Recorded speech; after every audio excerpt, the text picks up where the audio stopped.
Hello, magandang umaga, magandang tanghali, magandang gabi po sa inyong lahat. Nagbabalik po ang inyong lingkod. Komentaryon lang po natin itong mga daang palabas ni Erwin Tulfo at yung kung paano niya bira-birahin sila Pangilinan, Trillanes at si Risa Ontiveros. At yung isa pong balita na humihingi ng paumanhin sa kanyang constituent doon sa bukid doon, si Mig Zubiri.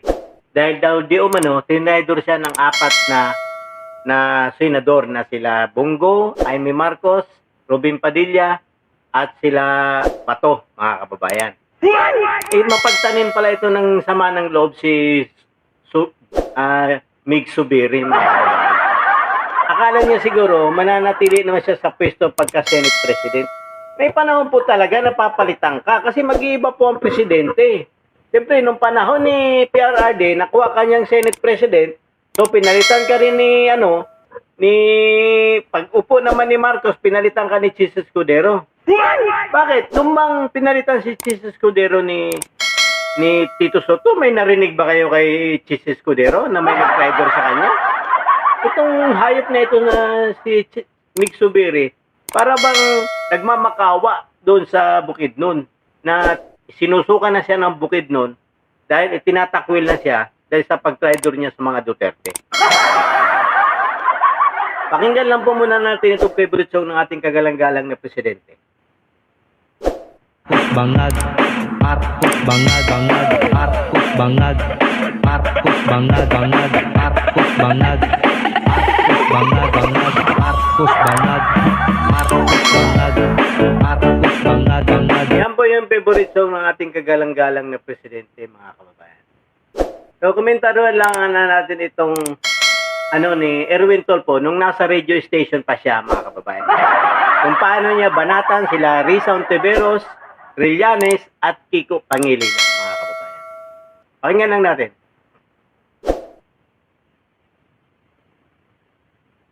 Late ka kasi purong lagi kang late. Kaya dapat itawag sa'yo the late Risa Ontiveros.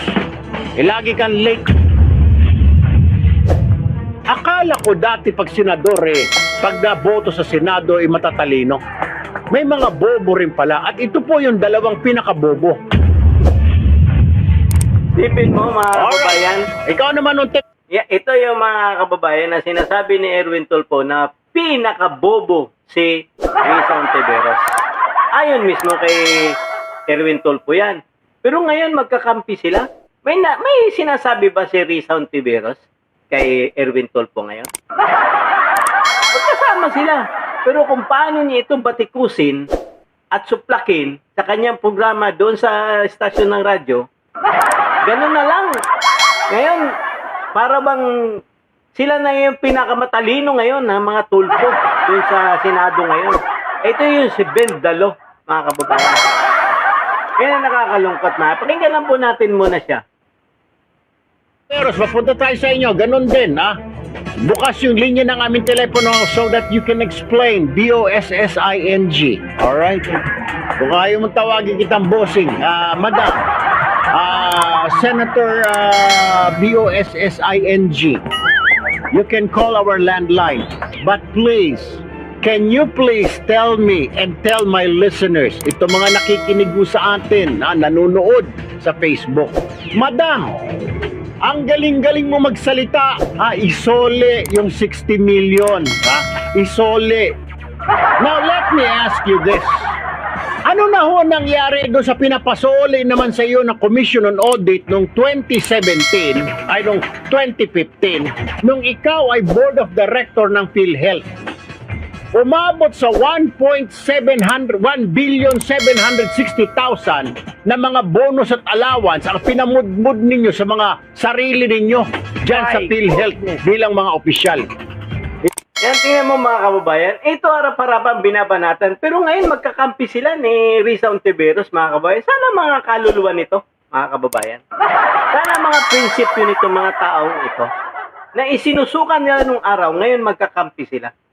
Ngayon, si Mig Zubiri, nagagalit doon sa apat na senador, doon sa Mindanao, na sila Jaime Marcos, si Robin Padilla, si Bato at saka si Bongo. Dahil tinagor daw di umano siya.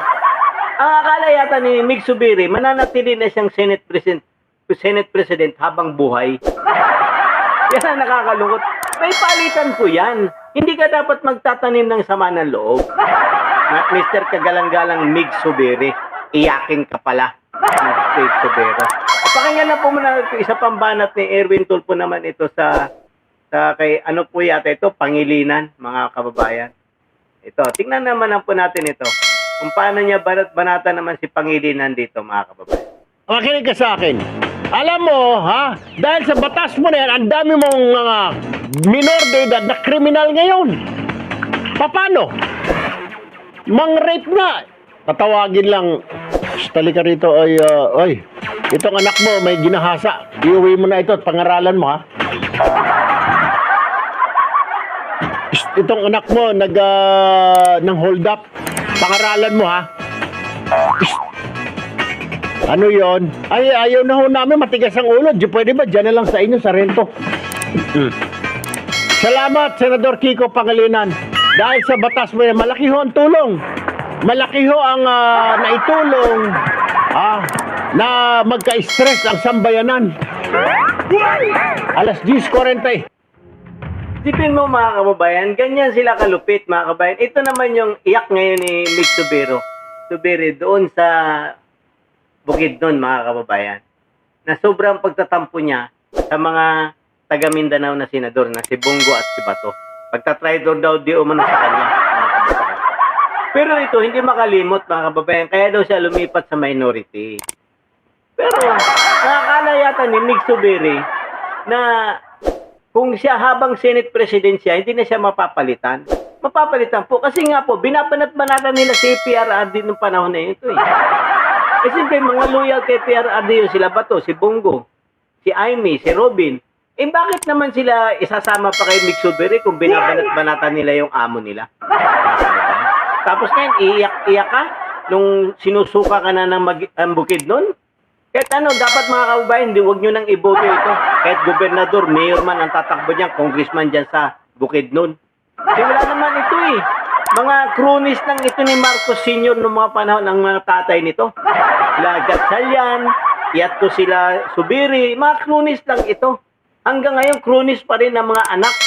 Mga anak nila, pare-pareho sila, mga barkada, mga cronies, mga lintik na ito, mga kababayan.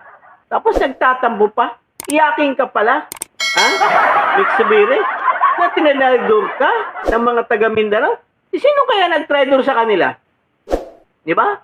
Binabatikos mo sila. Saan ka makikitang napakaiyakin mo pala? Binabatikos mo si Duterte, tapos ngayon, yung iwanan ka, nagtatampo ka. Kaya ayaw mo sumama sa minority dahil masama ang loob mo sa kanila dahil tinraidor ka nung panahon ikaw yung nanunungkulan ng pagka-Senate President. Kaya siguro ayaw mo tumakbo dahil nakatikim ka rin ng ayuda ay Martin Romualdez. Kaya ayaw mong lumipat sa majority ngayon. Ituloy, pakinggan lang natin ito mga kababayan. Apat na miyembro ng bagong mayorya. Tinabla raw kasi siya ng mga kapwa senador not once but twice. Nagbabalik si Hannah T. para sa detalye. Humingi ng malalim na pag-unawa si Senator Mig Zubiri sa mga taga Bukidnon sa gitna ng mga batikos matapos siyang sumama sa Senate Minority Bloc. Sa isang press conference sa Malaybalay City, sinabi ni Zubiri na masakit para sa kanya ang mga kritisismo dahil malalim ang kanyang ugnayan sa mga taga Bukidnon. I'll tell you to the people of Bukidnon, they love him. And I'll die for him. I would die for him. Isipin mo mga kabayan, handa daw siya magpakamatay sa Bukidnon. Ha? Pakamatay ka na lang. Yan ang nakakalungkot mga kababayan. Dahil siguro nakatikim din ito ng maleta ni Romualdez. Kasi alam natin, may programa din siya dyan at pamudmud din siya ng maleta ni kay Romualdez. Kaya nga siguro ganun iniwan itong mga to, nila Bato at ni Bongo. Yun po yung reason siguro ang dahilan.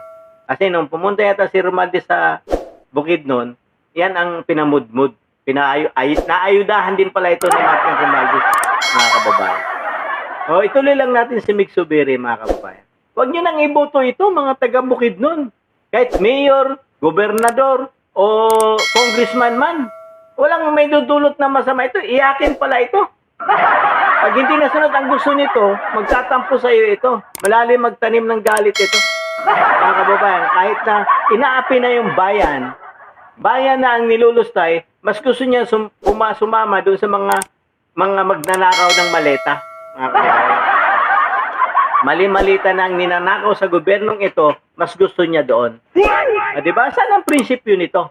Nagtampo siya dahil hindi siya tinalikuran siya nung 4? Not one but twice? Iyak ka ngayon? Huling termino mo na yan sa pagkasenador. Alam naman natin, nung bago ka nakaupo dyan, dinaya mo rin si Coco Pimentel. Diba? Matatapos na lang ang termino, tinanggal ka pa dahil nagdeklara ang Supreme Court na si Coco talaga ang nanalo. Di ba mas nakakahiya yung ginagawa mo, ni Zubiri? Na napatunayan na nandaya ka? Di ba? Alam naman po ng lahat yan eh. Tapos ngayon, ikaw ngayon ang paiyak-iyak ngayon dyan sa Bukidnon dahil sinisigaw na at isinusukan ng pangalan Zubiri dyan sa Bukidnon. Ngayon, binabalikan mo dahil tinaidor ka 2 beses ng mga kapwa mo senador. Tingnan mo kaya ang ginagawa mo. Bakit ka tinaidor nila? Di ba po, mga kababayan? O pakinggan lang natin si Mick Zubiri ulit. Iyakin pala ito. So, I hope that you understand this issue. Kasabay niyan ay inilahad niyang pakiramdam niya ay binetray siya ng 4 na miyembro ng kasalukuyang Senate Majority na kanyang pinangalanang sina Senator Bato de la Rosa, Bongo, Amy Marcos at Robin Padilla. Ayon kay Akala siguro ni Mick Zubiri, habang buhay na siya dyan sa pagka-Senate President ng panahon na yun. Hindi po, talaga pong papalitan at papalitan ka dyan. Kasi once na magpapalit po ang administrasyon, sigurado po, may pinipili siyang Senate President na kanya. Alam mo po yan. Hindi ka dapat nagtatampo, Mr. Big Zubiri. Ba't ka nagtatampo? Bakit naman sila Kiko, sila Risa, kung paano bombahin ni Erwin Tulfo doon sa kanyang programa? Bakit? May narinig ka ba sa kanila? Kung paano batikusin? Halos lumuwa na yung mata ni Risa Ontiveros kay Erwin Tulfo. Diba? Yan ang nakakalungkot, mga kababayan. At tapos ito si Mick Zubiri, nagtatampo pa. Napakatampuhin mo pala, Mr. Mick Zubiri. Iyakin ka pala dahil tinatalikuran ka na ng Bukidnon. Sinusuka ka na. Yan, tama lang po sa inyo. Huwag nyo nang iboto ito, mga kababayan. Iyakin pala ito, mga kababayan. Tuloy lang natin ang Bilyonaryo Channel, mga kababayan. Piri. 2 beses umano siyang tila tinalikuran. Una, nung mapatalsik siya bilang Senate President noong 2024. Pangalawa, nung simula ng 20th Congress, matapos umano siyang pangakuang muling susuportahan sa Senate Presidency, pero hindi rin natupad. Gusto talaga nito lagi ang posisyon ng Senate President. Ay, kung gusto mo pala maging president, tumakbo ka na lang ng presidente sa 2028, Mick Zubiri. Pangarap mo palang may laging nakakabit na sa pangalan mong Senate President. Diba po, mga kababayan? Ito po yung taong ito. Wala pong prinsipyo ito, mga kababayan. Akala niya siguro, pagka suportahan sila ni Bato, ni Bongo, ni Amy, siya pa rin ang Senate President. Hindi po. Talaga po magbabago ang liderato. Hindi naman po lahat yan. Paano susuporta sa kanya yung 4? Tapos yung iba, bumaliktad naman, magtatampo siya? Yung po nakakalungkot, mga kababayan, hindi po dapat. Dahil mayroon doon sigurong hindi na magandang nakikita sa'yo ng kapwa mo senador dyan, kaya ka napalitan. Tanggapin na lang natin ang katotohanan na talagang walang permanente dyan sa Senate Presidency. Di ba po? Ano po ang katotohanan, Mick Zubiri? Huwag ka nang magpa-iyak-iyak dyan, napakaiyakin mo na pala. Not one by twice, iyak-iyak ka. Nagtanim ka pala ng sama ng loob nang hindi ka suportahan ng 4? Ay, naku, Mick Zubiri, ang laki mong ugat na patay. Ay, tutuloy lang natin, so. President. Giit ni Zubiri, kaya niya raw makipagtrabaho sa mga hindi niya kapartido sa politika dahil may respeto at delikadeza pa rin dapat. Pero Bakit? Partido mo ba sila? Hindi mo naman kayo magkakapartido ah. Diba? Alam naman natin lahat, nung bago ka umupo ng senador, dinaya mo si Coco Pimentel. Kaya ka nga napatalsik dyan eh. Pinabalik ka sa iyo lahat ng sahod na sinahod mo dyan sa Senado eh. Di ba po? Ano po katotohanan dyan? Siguro naawa na lang sa iyo yung tao, kaya ka nakaupo. Nakaupo ulit. O ngayon, last term mo na. Paano ka ngayon? Isinusuka ka na ng sarili mong bayan. Huwag yun na iboto ito. Dahil busog din siguro ito kay Martin Romualdez, mga kababayan. Kaya hindi niya magawa ang iwan ang minorya. Mindanao ito eh. Oh, di ba? Pero kung paano himurin ang puwit nito ni Mig Zubiri, ni PRRD, ganun na lang nung panahon na nanonood si PRRD. Pero ngayon, kaninong puwit na naman kaya ang hinihimod nito? Okay. Ay BBM na. Dahil alam natin na kaya pala nung unang nagsalita si Amy Marcos doon sa kung siya ang unang-unang tumay dahil sa sama ng loob niya. Di ba po, mga kababayan? O hanggang dito na lang po muna ako, mga kababayan. Palambing naman po ng like, share, and subscribe po to my YouTube channel, Boss D TV. Magandang gabi po sa inyong lahat. At God save the Philippines. BP Sara for 2028 presidency, mga kababayan. Marami pong salamat. Kami ang boses ng masa, hindi natatakot. Katotohanan lang, di kami nalulunod.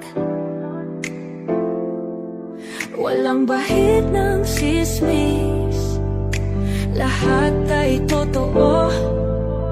Kahit sino ka pa, pag mali ka babanatan ka. Walang pinipili kulay, wala kaming kinikilingan. Basta para sa bayan, kami lalaban. Pag tama palakpakan, pag mali banatan. Di matitinag, di matatakot, para sa bayan tuloy ang sigaw. Sa harap ng kamera, walang halong takot.